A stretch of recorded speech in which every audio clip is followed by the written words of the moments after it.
Oke, hari ini kita merayakan perayaan Natal.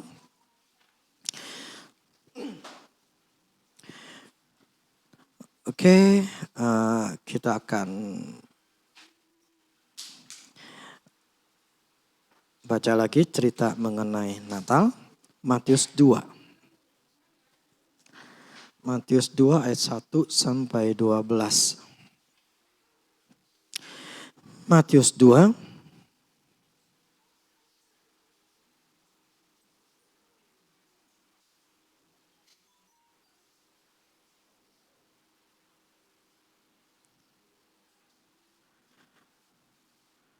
Oke ya, ayat 1 sampai 11. Saya bacakan ya. Sesudah Yesus dilahirkan di Bethlehem di tanah Yudea pada zaman Herodes, datanglah orang-orang Majus dari timur ke Yerusalem dan bertanya-tanya, "Di manakah dia raja orang Yahudi yang baru dilahirkan itu? Kami telah melihat bintangnya di timur dan kami datang untuk menyembah dia." Ketika Raja Herodes mendengar hal itu, terkejutlah ia beserta seluruh Yerusalem. Maka dikumpulkannya semua imam kepala dan ahli Taurat bangsa Yahudi. Lalu dimintanya keterangan dari mereka. Di mana Mesias akan dilahirkan? Ayat 5-nya. Mereka berkata kepadanya, di Bethlehem, di tanah Yudea. Karena demikianlah ada tertulis dalam kitab Nabi. Dan engkau Bethlehem tanah Yehuda, engkaulah sekali-sekali bukanlah yang terkecil di antara mereka yang memerintah Yehuda. Karena daripadamulah akan bangkit seorang pemimpin yang akan menggembalakan umatku Israel. Lalu dengan diam-diam Herodes memanggil orang-orang Majus itu dengan teliti, bertanya kepada mereka, bila mana bintang itu nampak?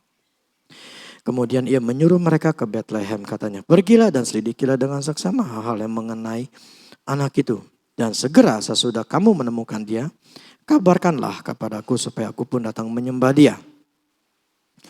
Setelah mendengar kata-kata raja itu, berangkatlah mereka dan lihatlah bintang yang mereka lihat di timur itu mendahului mereka. Hingga tiba dan berhenti di atas tempat di mana anak itu berada. Maka masuklah mereka ke dalam rumah itu dan melihat anak itu bersama Maria, ibunya, lalu sujud menyembah dia. Mereka pun membuka tempat harta bendanya dan mempersembahkan persembahan kepadanya, yaitu emas, kemenyan, dan mur. Dan karena diperingatkan dalam mimpi supaya jangan kembali kepada Herodes, maka pulanglah mereka ke negerinya melalui jalan lain. Oke, firman ini mengenai kelahiran Tuhan. Ya. Nah, jadi pada waktu itu orang Majus memang ini tidak diketahui secara pasti dari mana, tetapi mereka datang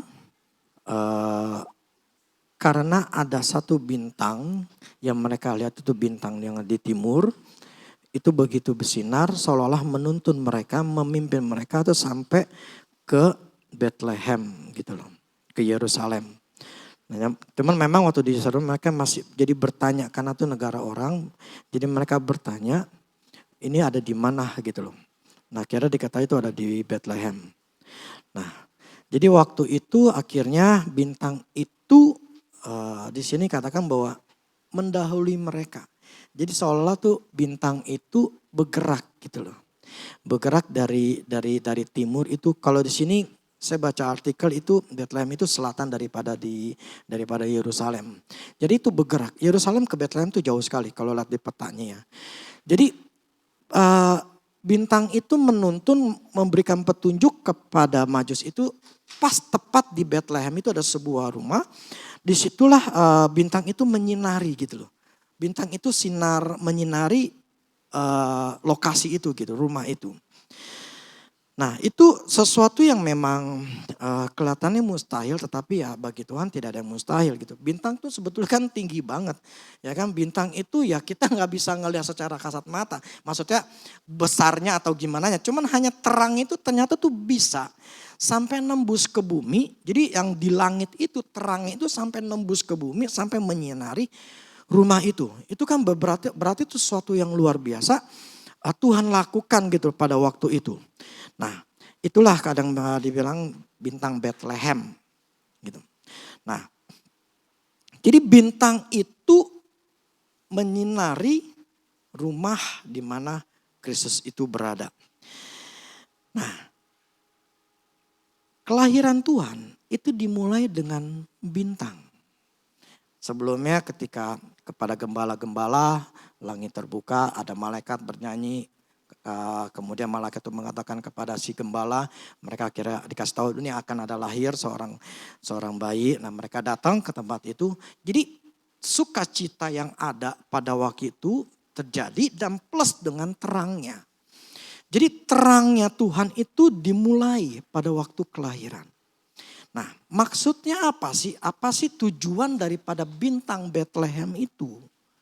Apa yang menjadi maksud daripada itu bintang? Tujuannya untuk apa gitu loh.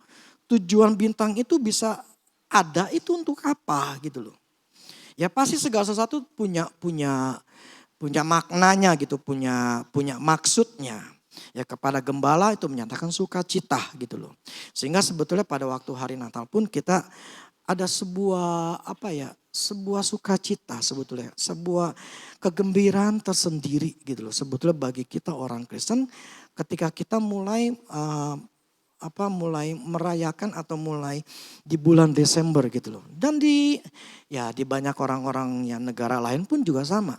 Jadi memang Natal itu memberikan sebuah sukacita sebetulnya. Sebuah kegembiraan yang seharusnya itu dimiliki oleh orang Kristen. Ketika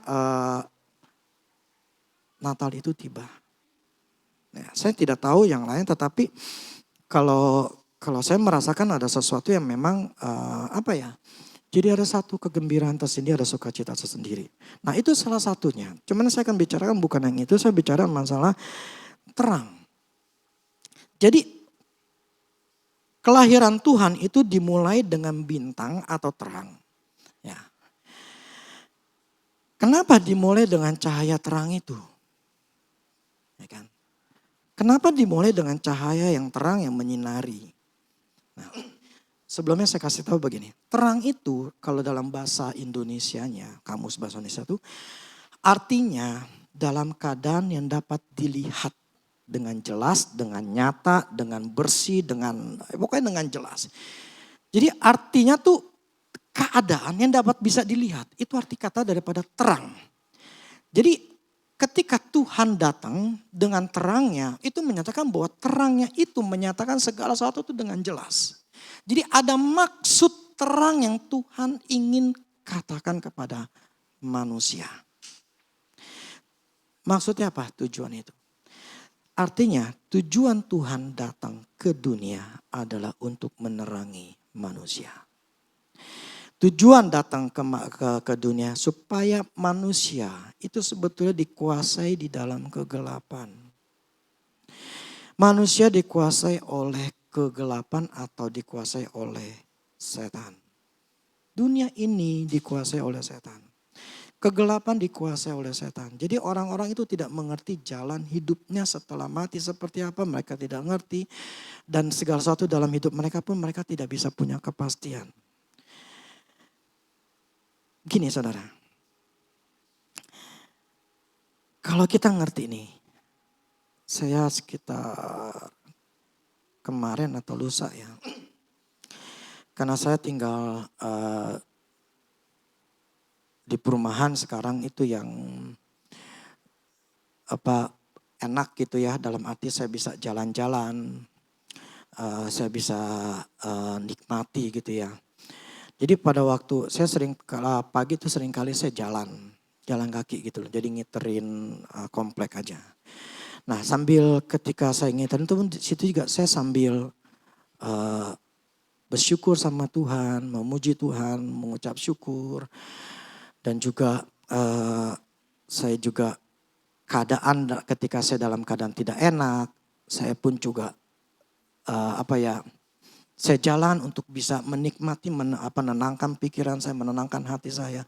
Plus juga di situ juga saya waktu di mana saya juga bertanya sama Tuhan. Terang itu menunjukkan apa yang harus kita lakukan. Terang itu menyatakan keadaan yang jelas. keadaan yang real, keadaan yang bisa terlihat. Itu namanya terang. Jadi terang itu sebetulnya yang harus kita tahu. Bahwa tujuan Tuhan datang ke dunia itu adalah memberikan penerangan. Memberikan penerangan. Jadi kalau kita ngerti ini, sebab gini, siapapun kita, termasuk kita orang Kristen pun, itu butuh yang namanya terang. Sekalipun ketika kita di dalam keadaan, gini loh, kegelapan tuh bisa menguasai kita. Ya, kegelapan bisa menguasai orang Kristen, bisa. Siapa bilang tidak bisa? Bisa. Apa maksudnya? Kegelapan itu. Ketakutan. Kekhawatiran. Kebingungan. Itu adalah kegelapan yang menghampiri atau menguasai kita. Itu yang bisa membuat manusia itu berada di dalam ketidakmenentuan. Coba kita buka dulu. Yohanes 12 ayat 35 sampai 36. Yohanes 12 ayat 35 dan 36. Kata Yesus kepada mereka, hanya sedikit waktu lagi terang ada di antara kamu. Selama terang itu ada padamu, percayalah kepadanya. Supaya kegelapan jangan menguasai kamu. Barang siapa berjalan dalam kegelapan, ia tidak tahu kemana ia pergi. Percayalah kepada terang itu. Selama terang itu ada padamu, supaya kamu menjadi anak-anak terang. Sesudah berkata demikian, Yesus pergi bersembunyi di antara orang mereka. Coba saya sambung dulu. Yohanes 11 ayat 10. Yohanes 11 ayat 10. Tetapi jikalau seorang berjalan pada malam hari, kakinya terantuk, karena terang tidak ada di dalam dirinya. Tetapi jikalau seorang berjalan pada malam hari, kakinya terantuk, karena terang tidak ada di dalam dirinya. Oke, terus Yohanes 9 ayat 5. Yohanes 9 ayat 5, Tuhan mengatakan begini. Selama aku di dalam dunia, akulah terang dunia. Selama aku di dalam dunia, akulah terang dunia. Nyambung lagi supaya sekalian aja deh ya. Yohanes 12 ayat 46. Yohanes 12 ayat 46. Aku telah datang ke dalam dunia sebagai terang. Supaya setiap orang yang percaya kepadaku jangan tinggal dalam kegelapan. Aku telah datang ke dalam dunia sebagai terang. Supaya setiap orang yang percaya kepadaku jangan tinggal di dalam kegelapan. Ya. Oke, coba perhatian saya begini. Di sini firman mengatakan Kristus datang sebagai terang. Supaya setiap orang yang percaya kepada dia tidak tinggal di dalam kegelapan. Berarti ada orang yang tinggal di dalam kegelapan. Berarti ada orang-orang, manusia-manusia itu memang hidup di dalam kegelapan. Maka dikatakan aku ini datang sebagai terang. Di mana namanya kegelapan, ya ketika ada terang, pasti yang namanya gelap itu tiba-tiba jadi terang. Sesuatu yang gelap itu akan tiba-tiba menjadi nyata. Jadi Kristus datang, Natal datang, tujuannya itu memberikan terang. Ya. Ini bukan hal yang klise. Supaya saudara nangkap. Saya ingin khotbah itu bukan sifatnya adalah klise. Klise itu sifatnya ya asal teori. Yang sudah kita biasa dengarkan. Di sini saya ingin katakan begini. Natal itu sebetulnya membuat kita seharusnya semakin sadar. Kristus datang memberikan sebuah terang.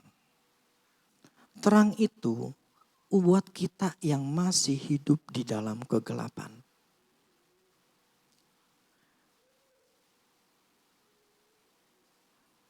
Untuk kita yang masih meraba-raba.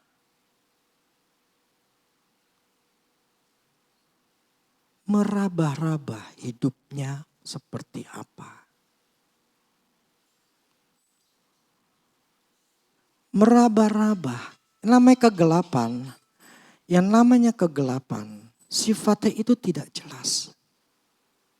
Kita harus meraba-raba untuk kita mengetahui ini jalannya benar atau enggak.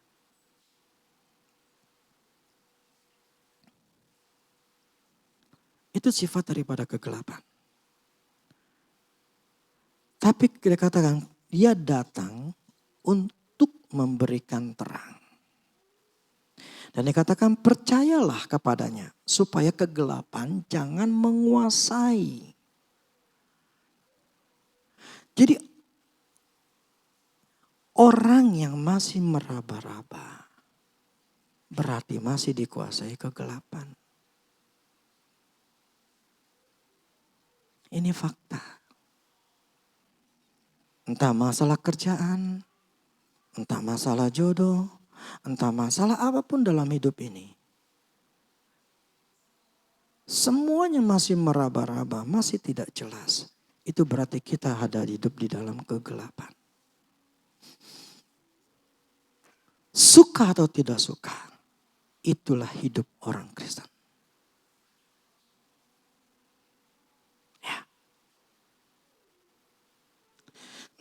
Jadi gini, kegelapan itu bisa mendatangi kita. Ya, kegelapan itu bisa mendatangi kita.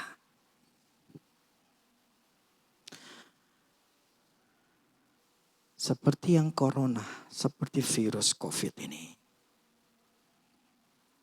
Begitu banyak orang jadi ketakutan. Lebih takut virus dibandingkan Tuhan. Jadi dikuasai kegelapan, dikuasai ketakutan. Bukan berarti kita tidak bukan berarti kita meremehkan, bukan.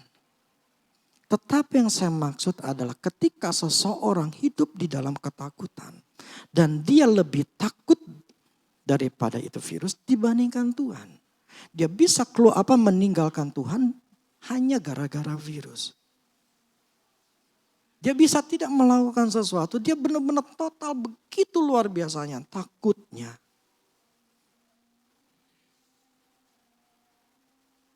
Sampai-sampai ya begitu terkuasai. Dan itu yang tidak sehat, itu yang menunjukkan bahwa orang itu di dalam kegelapan.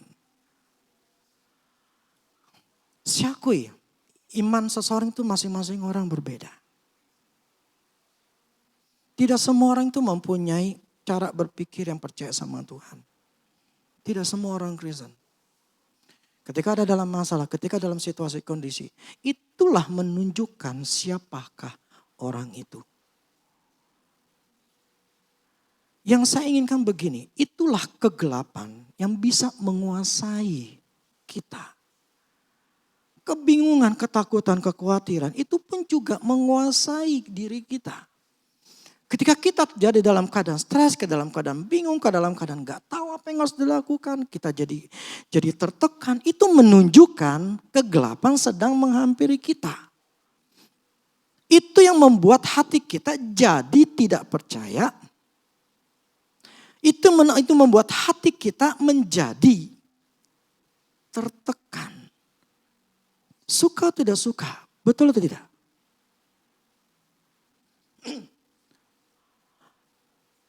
Itu faktanya.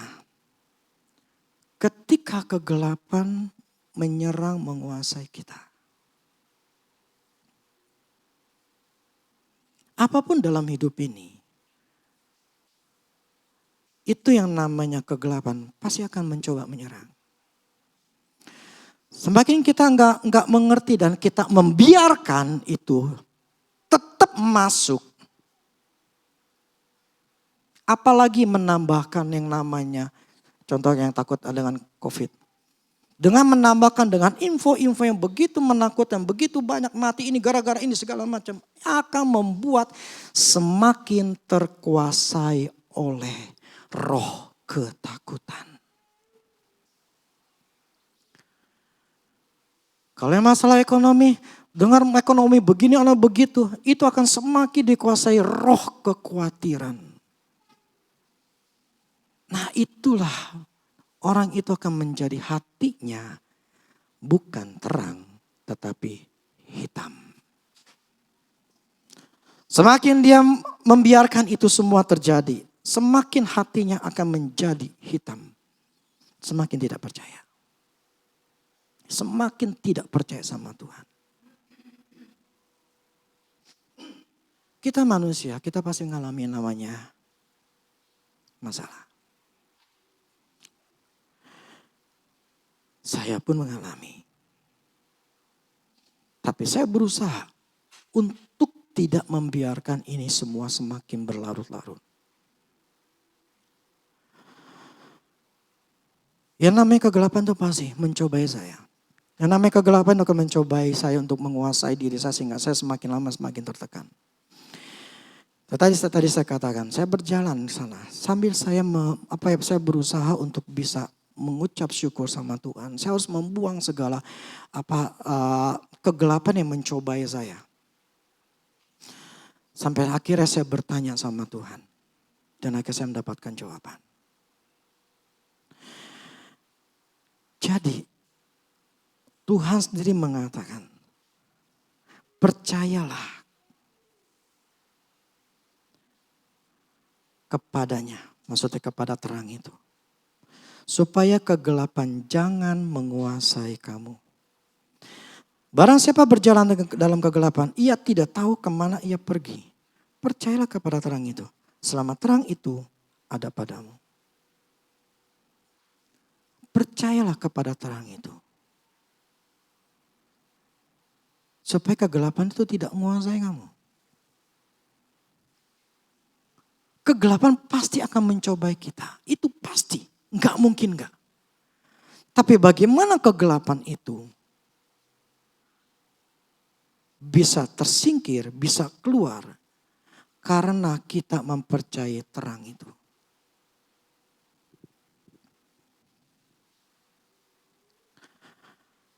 Saya pun mengalami yang namanya tekanan.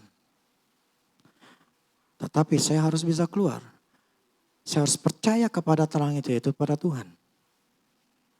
Dan terang itulah yang membuat saya bisa menguasai hati dan pikiran saya.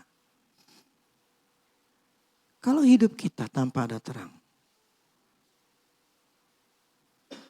saya jamin kau akan stres. Stres mikirin. Kok gak kejual-jual? Stres gak mikirin. Duit udah makin menipis. Stres mikirin. Apa yang dipikirkan itu membuat jadi stres dan stres dan stres.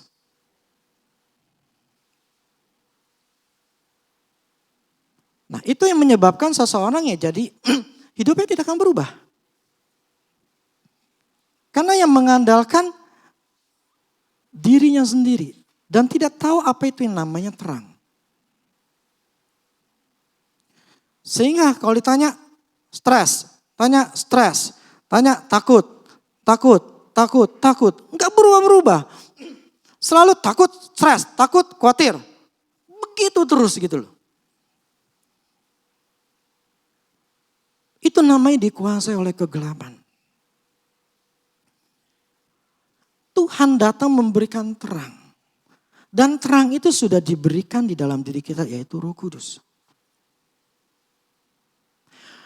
Orang yang dalam keadaan stres tidak akan pernah bisa dengar suara Tuhan. Ya. Dengarkan, camkan ini. Orang yang dalam keadaan tertekan, khawatir, takut, tidak akan pernah bisa dengar suara Tuhan. Yang cuma hanya dia dengar hanya ketakutan aja. Yang hanya dia bisa percaya adalah info atau situasi yang ada. Itu hanya yang dia bisa percaya. Tetapi untuk bisa mempercayai Tuhan, dia harus membuang dulu yang namanya ketakutan. Dia harus membuang dulu kekhawatiran. baru terang itu muncul. Saya harus menguasai diri saya. Saya harus membuang itu semua. Sampai saya akan dengar suara Tuhan, oke Tuhan. Ketika saya bertanya, Tuhan ini bagaimana, begini-gini. Saya langsung oke, saya percayain Tuhan yang ngomong. Dan saya bisa tahu dan percaya itu kenapa? Karena kondisinya saya itu saya sudah membuang yang namanya ketakutan dulu. Setelah saya selesai menguasai hati pikiran saya, barulah terang itu bisa muncul. Akhirnya ada namanya satu pengertian muncul. Nah inilah arti daripada terang. Di Bethlehem pertama kali itu dimulai dengan yang namanya sinar. Bagaimana sinar itu yang di langit itu bisa nembus ke bumi. Sampai begitu spot jadinya gitu ya. Fokus kepada rumah itu. Bagaimana mungkin itu bisa terjadi? Kalau bukan itu Tuhan atau sesuatu mukjizat. Dan apa tujuan daripada itu terjadi dengan terang? Tujuan terang itu adalah tujuan yang untuk menyatakan segala sesuatu dengan clear, dengan jelas. Kalau hidup kita saat ini tidak clear, tidak jelas apa yang harus dilakukan, berarti hidupmu sedang dikuasai dalam kegelapan. Sadar gak?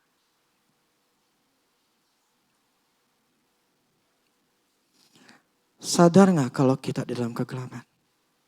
Dan mengaku gak kalau saya dalam kegelapan?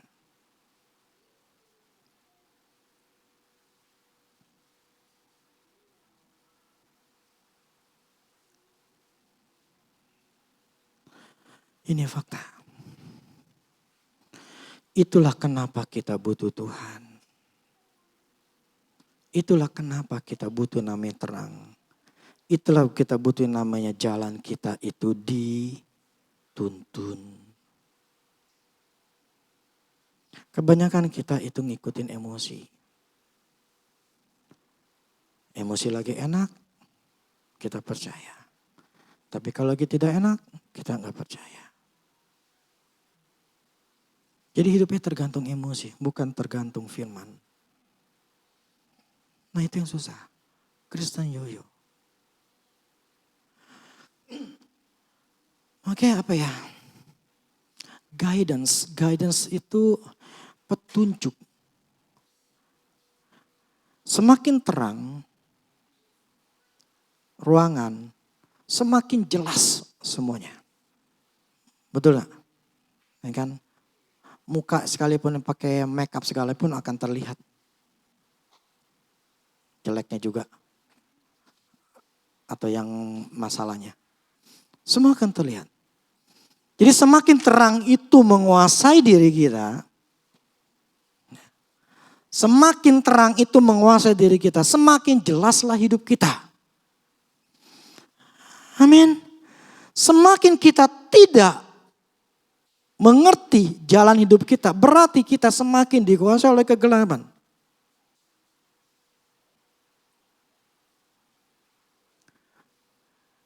Ini yang seharusnya kita semua sadari.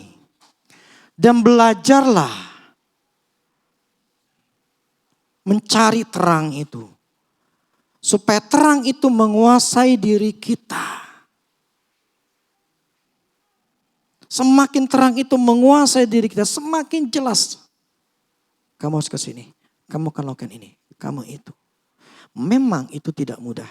Syakui tidak mudah. Tetapi itu lebih baik dibandingkan kalau kita cuma hidup di dalam kegelapan. Artinya ada usaha. Aduh gue udah doa, bukan doa aja, ngerti firman. Roh Kudus itu yang harus memberikan penerangan dalam diri kita. Kadang-kadang saya berbahasa roh. Untuk bisa menguasai hati saya yang gak enak. Saya berbahasa roh. Saya kuasai diri. Gini loh, kegelapan pasti akan mencobai kita, gak mungkin gak. Ya, selama hidup kita di bumi ini, pasti yang namanya kegelapan akan cobai kita. Tinggal kita mengizinkan kegelapan itu menguasai kita kasih izin menguasai atau tidak. Kita yang memutuskan, bukan Tuhan.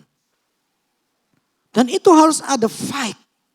Melawan untuk bisa kita memenangkan supaya itu namanya kegelapan itu tidak menguasai kita. Percayalah kepada terang itu supaya kegelapan tidak menguasai. Jadi mau gak mau kita harus mempush diri kita. Kita punya usaha untuk mempercayai Tuhan. Kita harus bisa melawan yang kegelapan yang mencobai kita. Kalau kita bisa memenangkan, kita akan ketemu jalannya.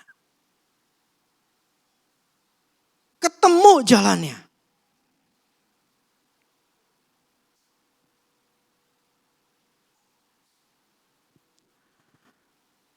Dibutuhkan usaha kita dan kesadaran kita. Itulah tujuan Tuhan datang ke dunia. Memberikan penerangan. Supaya hidup kita tuh terang. Amin.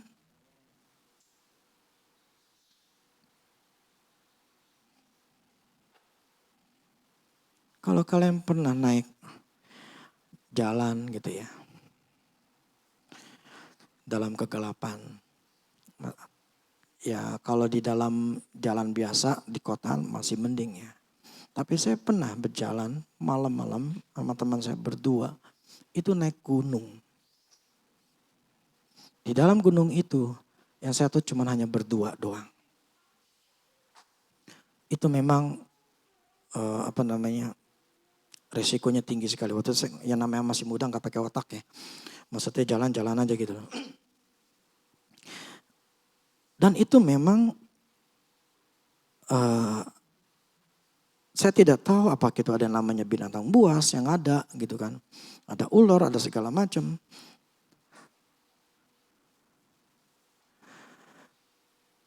Di dalam kegelapan itu, waktu itu saya jalan malam-malam. Kalau saya tidak memandang kegelapan, saya tidak akan takut. Dan waktu itu memang tidak takut. Tujuan ada pokoknya nyampe ke atas. Jadi kalau kita ingin tetap bergerak, kita tidak perlu takut yang namanya ada kegelapan yang mencoba menghampiri kita.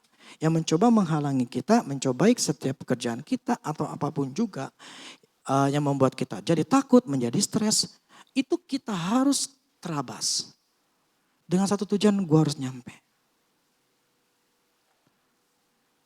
Jadi jangan membiarkan namanya penghalang, yang namanya kegelapan, ketakutan, itu yang mencobai menguasai kita.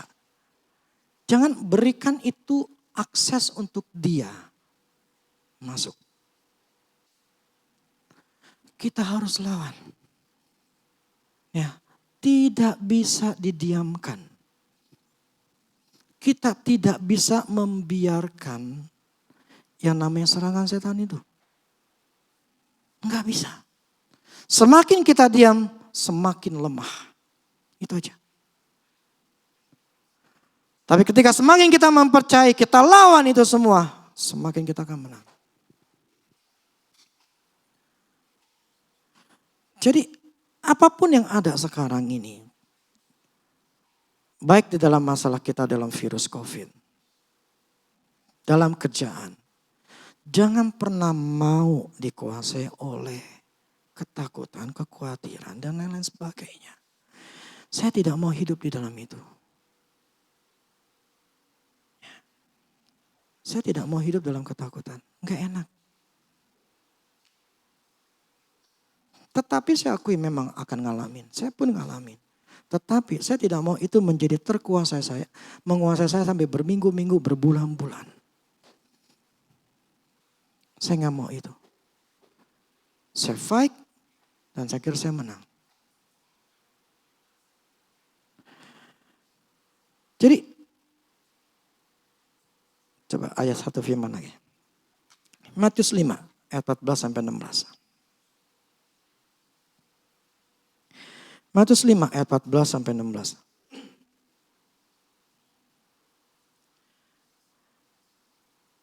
Kamu adalah terang dunia. Kota yang terletak di atas gunung tidak mungkin tersembunyi. Lagi pula orang tidak menyalakan pelita lalu meletakkan di bawah gantang. Melainkan di atas kaki Dian sehingga menerangi semua orang dalam rumah itu. Demikianlah hendaknya terangmu bercahaya di depan orang, supaya mereka melihat perbuatanmu yang baik dan memuliakan Bapakmu yang di surga. Di sini Tuhan katakan, kamu adalah terang dunia. Tuhan ngomong, kita ini terang. Artinya, Tuhan yang katakan di dalam dirimu ada terang. Tuhan yang katakan di dalam diri kita tuh ada terang. Bahkan terang ini bisa menyinari yang lain gitu, bercahaya di depan semua orang. Artinya apa? Di dalam diri kita ini ada potensi, ada kuasa, ada terang di dalam hati kita. Percaya atau tidak? Nah, terang itulah yang akan memimpin kita, yang akan menuntun kita, yaitu Roh Kudus. Itu yang akan memimpin kita, yang akan menuntun kita supaya semuanya jadi jelas. Jadi kalau sekarang hidup kita enggak jelas, berarti terang Roh Kudus tidak menguasai diri kita. Itu aja.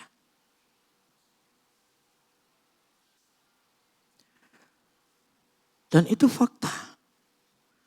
Kalau saat ini hidup kita semuanya tidak jelas, kita tidak mengerti apa yang harus dilakukan, berarti Roh Kudus tidak menguasai diri kita. Jadi ketika saya dalam keadaan tertekan, dalam stres, berarti Roh Kudus tidak menguasai diri saya. Artinya apa? Kegelapan yang menguasai diri saya. Saya harus mengeluarkan namanya kegelapan itu. Caranya gimana? Terang itu harus semakin terang. Wattnya makin digedein. Semakin wattnya semakin digedein, semakin jelas semuanya.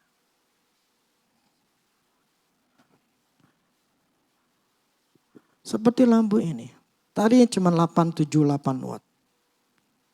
Karena supaya terang, supaya pada waktu di record, direkam, supaya dengan jelas, saya ganti ini. Yang lebih jelas 15 watt, pokoknya 2 kali lipatnya. 15 watt sampai 15 atau sampai 20 watt. 2 sampai 3 kali lipatnya. Supaya makin jelas. Jadi untuk membuat hidup kita semakin jelas, keluarga kita semakin jelas, itu butuh namanya Roh Kudus yang menyirai kita, hati kita. Itulah kita butuh Tuhan. Tiap hari kita harus datang ke Tuhan. Supaya Tuhan melit kita, menuntun kita. Plus firman yang mengatakan, firman itu pelita bagi kaki kita, terang bagi jalan kita. Amin. Firmanlah yang harus kita makan setiap hari. Kalau kita dalam keadaan stres, dalam keadaan bingung, jangan biarkan itu menguasai dalam diri kita. Cobalah nonton di YouTube khotbah-khotbah. Untuk mengencourage hati kita. Untuk supaya Roh Kudus menguasai diri kita. Untuk dia semakin berkuasa. Semakin menyinari. Semakin hati kita bersinar, semakin kita jadi percaya. Bukan kita dalam keadaan tertekan, udahlah kita ngapain, kita jalan lah, kita olahraga lah, kita ngapain sesuatu yang sifatnya jadi buang waktu. Tetapi hati masih tetap tertekan, hati masih tetap stres, hati masih bingung semuanya. Kenapa tidak berusaha untuk menenangkan, menguasai hati kita yang lagi tertekan? Dengan cara apa? Dengerinlah khotbah.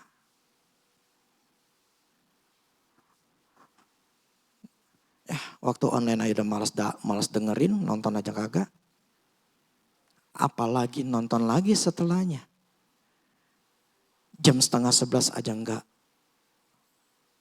nonton, lagi ngerjain yang lain karena lebih penting yang lain. Apalagi suruh dengerin lagi tas yang malamnya. Enggak didengerin. Ya susah lah. Terus pengen Tuhan tolong saya, berkati saya. Enggak bisa. Segala sesuatu yang dari Tuhan itu butuh namanya percaya. Amin. Syaratnya percaya. Lah problemnya kalau nggak percaya mana bisa. Nangkep gak? Allah bergerak karena ada kepercayaan. Lah kita tidak berusaha untuk tetap percaya. Lebih mentingkan ke hal-hal yang lain. Daripada datang ke gereja, daripada nonton online, khotbah online. Ya susah. Terus minta supaya terbuka semua, ya nggak bisa. Bukan Tuhan tidak mau. Saya udah khotbahkan 5 hal mengenai salah berkat. Apakah 5-nya semua didengerin? Saya yakin enggak. Jadi tapi pengen diubahkan, enggak bisa. Logis pakai otak, mikir. Karena ini pun ke diri saya sendiri.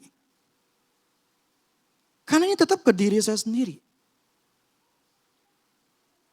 Saya sampai sekarang saya tetap berusaha untuk menjaga kepercayaan sesama Tuhan untuk tetap utuh loh. Siapa bilang saya sudah percaya full? Enggak, emang saya enggak ngalamin namanya serangan, namanya kegelapan itu. Saya ngalamin belum lama ini. Tapi saya fight back, lawan balik. Kenapa? Karena saya tidak mau hidup susah.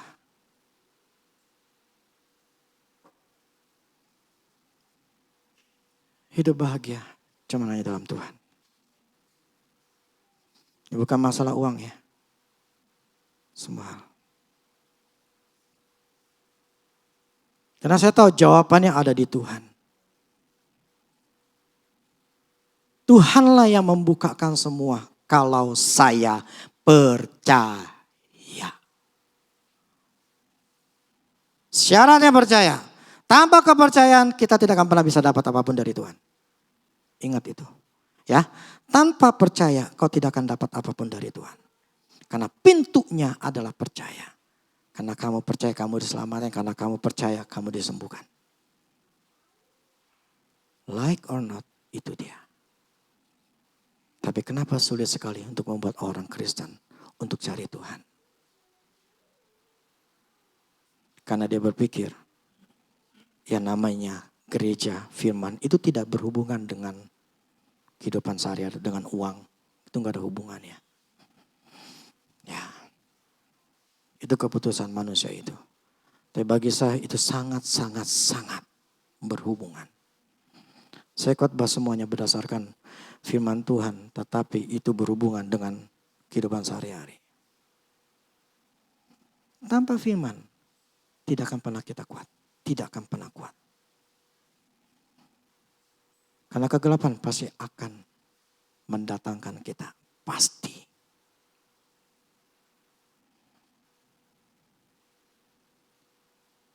Itulah tujuan Natal. Amin. Supaya kita bukan hanya gembira dan senang, sukacita. Tetapi kita harus tahu, saya punya terang. Tuhan datang dimulai dengan terangnya, dengan bintangnya. Itu membuat diri saya seharusnya punya terang. Yang seharusnya sadar. Saya punya terang. Tujuan Natal, hidup saya harus semakin jelas. Amin. Supaya kita bukan hidup di dalam meraba-raba. Kita sudah tahu. Kita sudah tahu apa yang harus kita lakukan. Amin. Makanya kenapa pohon Natal selalu ada lampu. Kenapa di mana-mana ketika perayaan Natal semuanya lampu. Ya kan? Karena ketika ada lampu nyala-nyala enak dilihat kan? Kayaknya terang gitu kan. Enak dilihat dengan warna-warni yang berbeda-beda. Itu salah satunya. Memberikan namanya penerangan plus memberikan kesenangan, kegembiraan. Ketika ada cahaya-cahaya yang muncul dari lampu Natal. Itu sifat daripada terang itu adalah seperti itu. Nah, itu sifat terang. Jadi karakter terang yang kita bisa peroleh Kalau kita bisa peroleh, itu kegembiraan. Semuanya jelas. Itulah bagian yang harus kita punya. Dan bagi kita yang seharusnya mengerti, biarlah kita menjaga atau membuat terang itu semakin terang.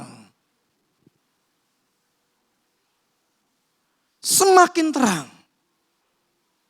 Bahkan sampai badan kita pun jadi terang. Badan kita jadi terang. Makanya namanya ada aura gelap dan aura terang. Kalau kita ngeliat orang, ada ngeliat orang itu gelap. Kenapa? Memang aura gelapnya menguasai diri dia. Jadi semakin kegelapan menguasai diri dia, itu yang keluar dari badan dia, itu kegelapan. Tapi ketika semakin orang itu dikuasai Tuhan, karena Tuhan itu putih terang. Semakin dikuasai orang itu dikuasai dengan Tuhan, dengan firman, semakin badannya akan terang. Itu sesuatu yang otomatis terjadi. Jadi orang yang dalam gelap itu gak enak didekatin. Tapi orang yang dalam terang itu akan enak didekatin gitu. Ngomongnya jadi enak. Makanya Tuhan katakan itu bercahaya di depan semua orang. Ketika ada orang bercahaya, dia akan didekati, disukai. Tapi orang yang gelap itu gak disukai. Itulah karakter terang. Kan itu berusahalah mendapatkan terang lebih terang lagi. Terutama sekali lagi laki-laki.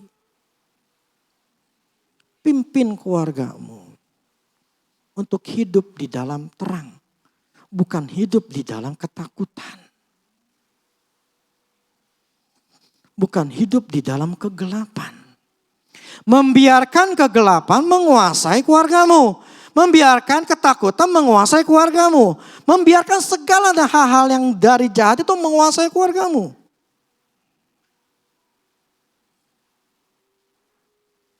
Seharusnya kita semua bisa membuang itu semua. Membuat keluarga kita hidup di dalam kepercayaan.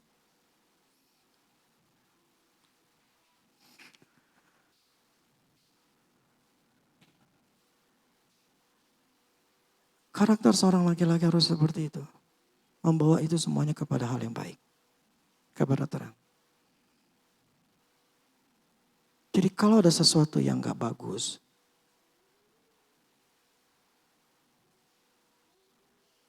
Saya ingat sekali sini ngomong. Ya. Andrew Wommack katakan, I don't believe. Sickness. Sakit. Saya gak percaya namanya sakit.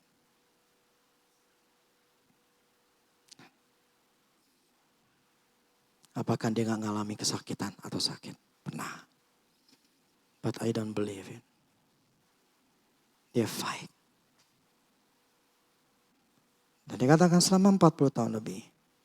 Saya tidak pernah sakit. Bagaimana bisa? Karena hati yang dikuasai dengan terang itu. Tapi kalau kita dikuasai dengan ketakutan. Ya. Sakit penyakit akan mendatangi kita. Hal-hal yang jahat akan mendatangi kita. Tetapi ketika kita tahu pengertian kita bahwa kita anak terang. Bahwa kita akan melawan semuanya. Saya gak percaya setan akan mencoba saya bisa masuk ke saya. Makanya. Apa yang saya katakan begini. Pelayanan kita adalah pelayanan dunia roh. Saya adalah gembala yang memimpin peperangan roh. Dan saya ngomong berkali-kali waktu saya di mimbar. Saya katakan tidak akan ada satu namanya setan itu bisa menjamah saya. Dan keluarga saya. Kenapa saya berani ngomong kayak gitu? Karena saya percaya. Dan hasilnya apa? Sampai detik ini. Tanggal 7 Januari berarti kita akan merayakan Natalnya. Ulang tahun daripada Mahanaim.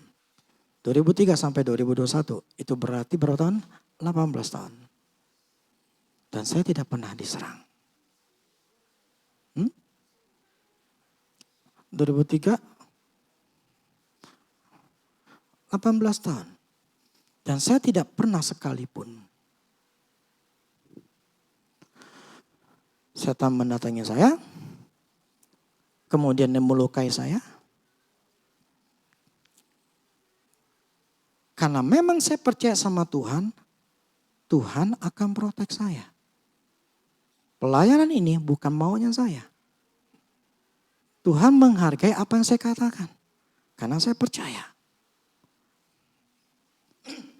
Makanya ketika waktu yang berapa tahun yang lalu, saya ke Taiwan, ya kan, yang ke Kelenteng. Isi saya udah ketakutan. Kenapa? Itu roh-roh di sana, dewa-dewa, pengal-pengal itu pada siap siaga semuanya. Ya, saya kan nggak bisa ngelihat, dia yang bisa ngelihat. Saya cuma I don't care, gue mau masuk, gue cuma lihat-lihat doang. Sama si Kyle masuk. Sampai ke atas ke lantai 2 ke lantai 3 itu dewa-dewa semuanya pada patung-patung dewanya semua. Dan saya nggak perlu takut. Bahkan satu patungnya si Wan Gong itu namanya ini ada pedangnya saya katakan seolah saya lagi mau patahin. Terus Wan Gongnya saya tunjukin begini. Padahal kalau orang lain tuh mesti begini. Gue nggak pikirin, saya nunjuk dia. Bukan saya sok-sokan sok tahu. Karena saya percaya. Tidak akan pernah bisa menjamah saya. Itu tidak mudah. Saya punya pengertian. Sama seperti si Andrew Womack. I don't believe. Saya nggak percaya nama sakit penyakit. Maka hidupnya sehat. Nah saya tidak percaya bahwa setan bisa menjamah saya. Makanya saya tidak pernah kerjain. Jadi semua itu tergantung daripada apa yang kita percayai. Amin. Kalau kau percaya saya bisa, saya mampu. Bisa. Jadi seberapa besar terang itu menguasai diri kamu dan seberapa besar kegelapan menguasai dirimu, itulah hidupmu. Itulah siapa yang menguasai dirimu. Setan atau Tuhan?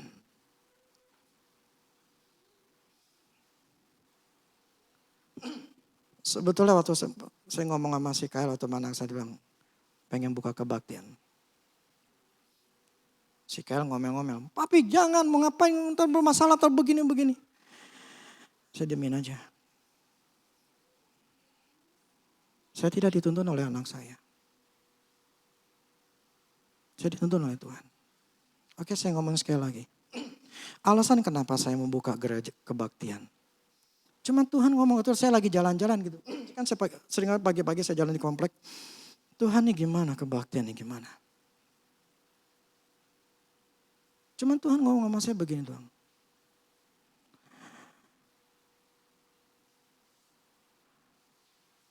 Apa yang kau percayai? Dunia atau aku? Itu aja. Dia tidak katakan, Rudy buka gereja. Kamu harus percaya sama saya. Tidak. Tuhan tidak ngomong kayak gitu. Apa yang kamu lebih percaya mana? Dunia atau aku? Memang dunia lagi bermasalah. Makin besar, makin banyak.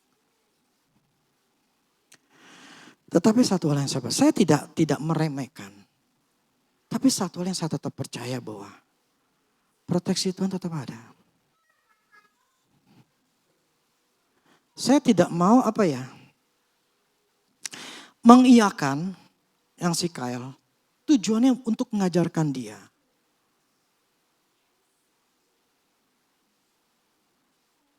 Lebih percaya mana?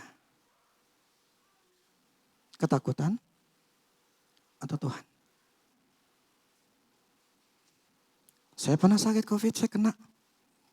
Tapi saya nggak memikirkan COVID itu menjadi gimana-gimana. Saya tidak berpikir bahwa saya akan kena kok. Saya tidak pernah punya satu pikiran setik pun bahwa saya akan kena COVID. Tapi akhirnya kena COVID. Mau dibilang apa? Sudah terjadi. Tetapi ketika saya di swab ternyata positif, biasa aja, nggak ada apa-apanya gitu loh. Maksudnya nggak membuat saya jadi takut, oh sakit, oh COVID, ya udah. Ya udah, yang penting kepala gue lagi pusing nih, gue mesti tidur, nggak bisa tidur. Itu doang pikiran saya. Nggak merasa, waduh COVID, tertakut, tergini, banyak yang mati. I don't believe it.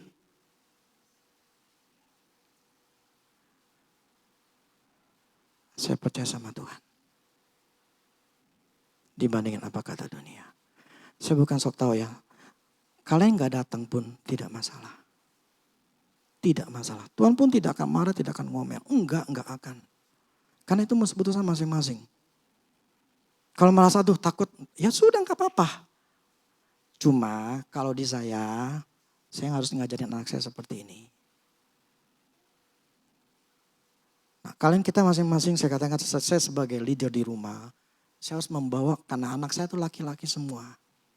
Supaya mereka mengerti mana yang harus dipercayain. Karena hidup saya itu udah tergantung sama Tuhan. Bukan tergantung dengan apa kata dunia. Yang saya maksud begini.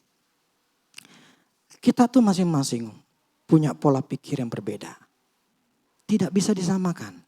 Saya punya pola pikiran, jangan samain saya. Jangan ngikut-ngikut. Kalau kamu memang belum bisa punya pola pikir begini, ya jangan. Seperti saya nggak bisa ngikutin pola pikir daripada Andrew Wommack. Sama sekali dia tidak, pokoknya dia nggak percaya sama sakit penyakit. Jadi ketika dia sakit pun dia nggak peduli. Dia tetap melakukan tugasnya, dia melakukan pekerjaannya. Pernah satu sekali dia sakit, dia gara-gara jatuh, ketiban. Ketiban badan di tulang belakangnya, dia sampai rebahan, nggak bisa bangun. Sampai dia ngomong ke anaknya tuh masih kecil. Panggil mami. Anaknya bilang, papi ngapain? Begini-gini dong. Itu anaknya nggak ngerti karena masih kecil. Akhirnya tak gimana, pokoknya datanglah istrinya, dibangunin. Terus apa yang dilakuin istrinya? Kerja lagi. Kita butuh uang, kerja lagi. Gila gak? Tetapi itulah pelajaran. Ketika dia ngelakuin, tubuhnya normal. Dia tidak ngikutin sakitnya itu. Tapi dia hanya percaya sama Tuhan yang bisa sembuhkan. Dan dia sembuh. Itu pola pikir dia. Itu yang sudah dia punya. Untuk nyampe ke sana nggak mudah. Saya belum nyampe. Jadi saya pun nggak bisa ngikutin cara kerja dia. Karena belum nyampe. Jadi jangan pernah ngikutin saya juga gitu loh. Kalau otaknya belum nyampe. Sama seperti otak saya belum nyampe seperti otaknya si Andrew. Kita masing-masing punya pola pikir yang berbeda. Punya iman yang berbeda. Imannya sama. Punya kepercayaan yang berbeda-beda. Punya cara didik berbeda-beda. Punya cara memimpin sebagai kepala rumah tangga berbeda-beda. Semuanya beda-beda. Saya nggak bisa membuat itu semuanya sama seperti saya. Nggak bisa. Karena kita masing-masing punya latar belakang yang berbeda-beda. Nah, itu terserah kita masing-masing. Cuman saya hanya bahas pada hari masalah kebenaran firman Tuhan. Karena kepercayaan itu tidak bisa disamaratakan. Ya, kepercayaan itu nggak semua disamaratakan. Makanya ada yang bisa berhasil, ada yang tidak, ada yang setengah, ada yang sama sekali nggak sama sekali gitu loh. Karena memang itu tergantung kepercayaan. Gitu loh. Jadi makanya ada orang yang bisa kaya banget, ada orang yang kaya biasa, ada orang yang menengah, orang yang masih kecil. Karena itu tergantung pola pikir. Cara berpikir itu membuat orang itu. Bagaimana berpikir, demikianlah ia. Jadi bagaimana orang itu berpikir, demikianlah hidupnya. Gak bisa disamaratakan. Gitu loh.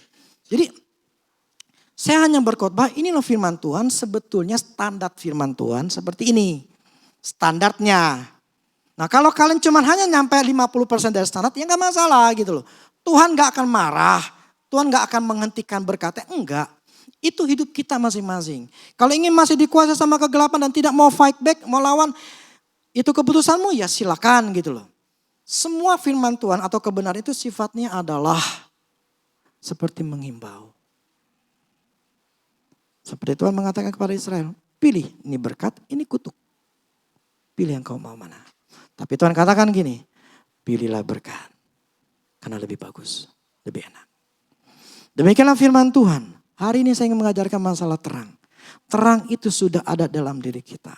Hiduplah di dalam terang itu. Dan semakin teranglah. Semakin Roh Kudus menguasai dirimu supaya hidupmu semakin jelas. Nah itu kan keputusan.